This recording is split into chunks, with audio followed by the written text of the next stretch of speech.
दोस्तों, आज हम आपको एक ऐसी शख्सियत के बारे में कुछ नहीं बल्कि बहुत कुछ बताने जा रहे हैं जिसे सुनकर आपके अंदर का मरा हुआ इंसान जाग उठेगा। तो आइए शुरू करते हैं। दोस्तों, आज हम बात कर रहे हैं गुरु गोविंद सिंह जी की। तो आइए चलते हैं।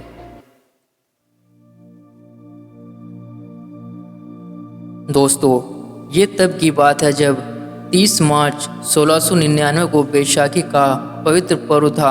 80,000 से ज़्यादा लोगों की संगत उस बैसाखी में पवित्र पर्व पर हुई थी और हर कोई जो उस महापर्व का अंग बन रहा था वह गुरु गोविंद सिंह जी के दर्शनों के लिए व्याकुल था। गुरु गोविंद सिंह जी की हृदय में पर कुछ और ही योजना चल रही थी।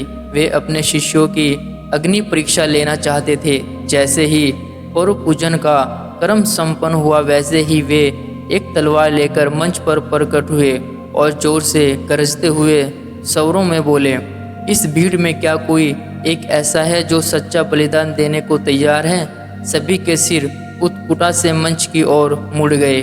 सभी सोचने लगे कि आज गुरुदेव क्या चाहते हैं। गुरु गोविंद सिंह अपनी बात स्पष्ट करते हुए बोले, है कोई सिख बेटा जो करे अपना शीश भेंट, और किसी भेंट की कामना मुझे नहीं।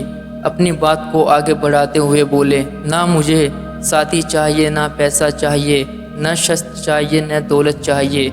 यदि किसी को कुछ देने का मन है तो मुझे सच्चे बलिदान का सिर चाहिए। उनका ऐसा कहना था कि भरी सभा में सन्नाटा छा गया। जहां सभी हजारों के कोलाहल का स्वर गूंज रहा था तो वहां सकायक नीरवता व्याप्त हो गई। ऐसे में लाहौर का एक युवक दयाराम खड़ा हुआ। गुरु गोविंद सिंह उसका हाथ उठाकर पकड़कर तंबू के भीतर ले गए। अंदर से तलवार चलने की आवाज़ आई और बाहर खड़े लोगों ने देखा कि खून की कतार बाहर को बह गई।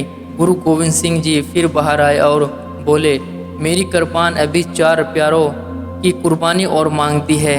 इनका इतना कहना कि दिल्ली के धर्मदास, गुजरात के मोहम्मदचंद, कर्नाटक के साहिबचंद और पुरी के हिम्मतराम अपने गुरु के वचनों की रक्षा करने आगे आए। सत्य को यह था कि गुरु गोविंद सिंह जी को उनके प्राणों की प्यास नहीं, वे तो उनका लहू चाहते थे।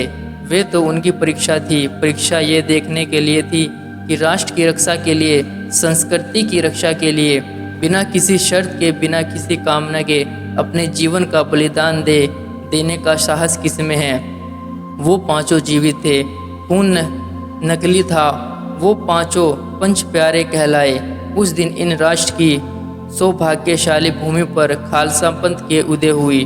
भक्ति के साथ शक्ति का उदय हुआ, पवित्रता के साथ परखता का उदय हुआ, विवेक के साथ वेदना का उदय हुआ। यदि उस दिन इस धरती पर उस गौरवशाली सोच का उदय न हुआ होता कि हमारे हृदय में भक्ति और हमारे कर्म में शौर्य की जरूरत है, तो स्वभावतः इस भूमि पर संस्कृति, सभ्यता, संस्कार, इन सब को सुरक्षित रख पाना संभव नहीं हो पाता।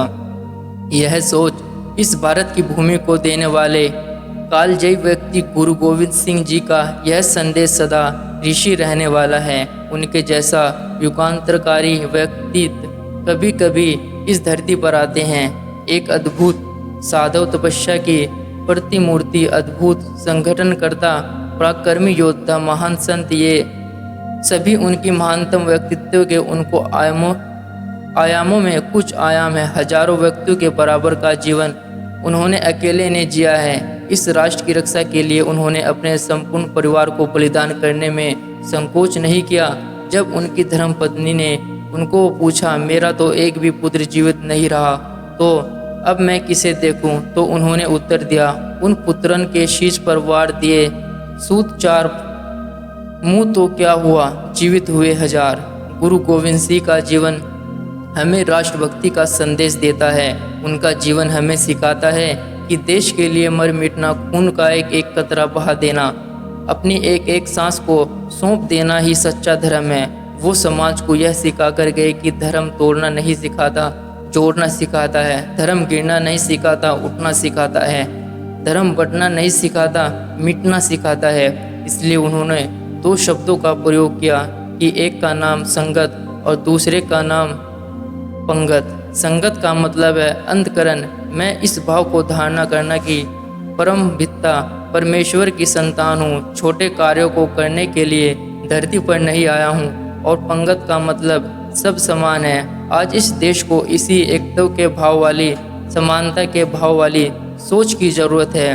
किसी समय में उन्होंने कहा था, 1.25 लाख से एक लड़ाऊँ, चिड़ियों में से बाज लड़ाऊँ, तब गोविंद सिंह नाम कहाऊँ। आज वैसे ही व्यक्तित्व को आगे आने की ज़रूरत है जो राष्ट्र के स्वाभिमान की रक्षा के लिए लाखों से लड़ पाने की स्थिति में हो। ऐसे व्यक्तित्व को जन्म देने की सोच देने वाले गुरु गोविंद सिंह जी को उनकी पुण्यतिथि पर सत सत नमन। तो दोस्तों, कैसी लगी हमारी वीडियो कमेंट करके ज़रूर बताएं। चैनल को सब्सक्राइब करना ना भूलें। मिलते हैं नेक्स्ट वीडियो में।